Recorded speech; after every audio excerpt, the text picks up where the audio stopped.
There's a breakdown in trust in our traditions, our way of life, the value and integrity of our leadership, and it's polarizing people and groups within nations, between nations, and we're leading nations into almost intractable conflicts like we see in the war in Ukraine right now. Why is Russia committing itself to something that will ultimately destroy its economy and alienate itself from much of the rest of the world? See, there's something very strange going on now that's leading leaders to do very unwise and destructive things. So they will encourage our conflict between ourselves, but not to the detriment of the natural world. They want to preserve that because that is the value of the world. They need us to work for them. They can't live here. They can't breathe our atmosphere. They can't tolerate the biological hazard of living in such a biologically diverse world, a world not their world. So they need us to work for them, to carry on their activities.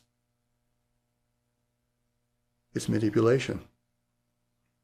And many people are falling under its persuasion. And I understand why. I understand the nature of distrust. There's been a lot of failure in governance. There's been a lot of corruption in governance. I mean, of course, there's always been corruption in governance. But somehow this is now exploding this part of our reality into such a large specter that is dominating people's awareness and attention.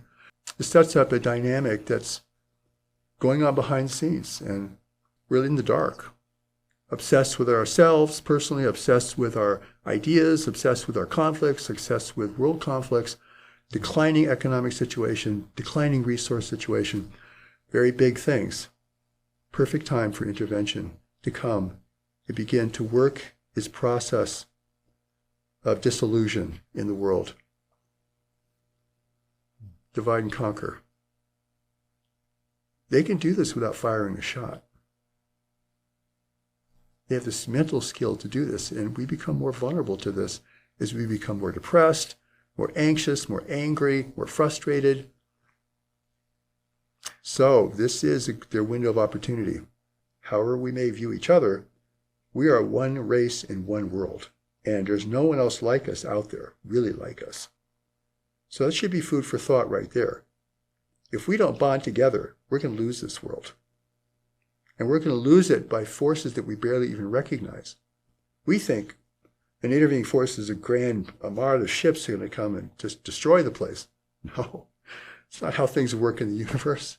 Advanced races don't do that. That's why they're advanced.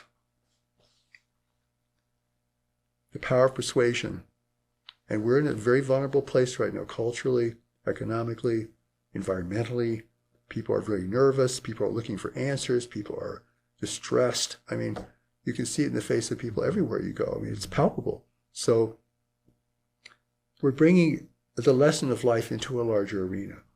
And when you look at it like that, it's not quite so alien or foreign. It's just happening at a different scale. So the intervention is sowing seeds of discontent and dissension and opposition within our cultures, within the minds of many people.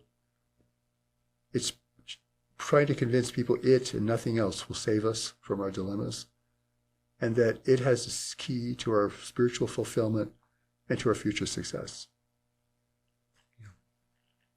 It's a great narrative.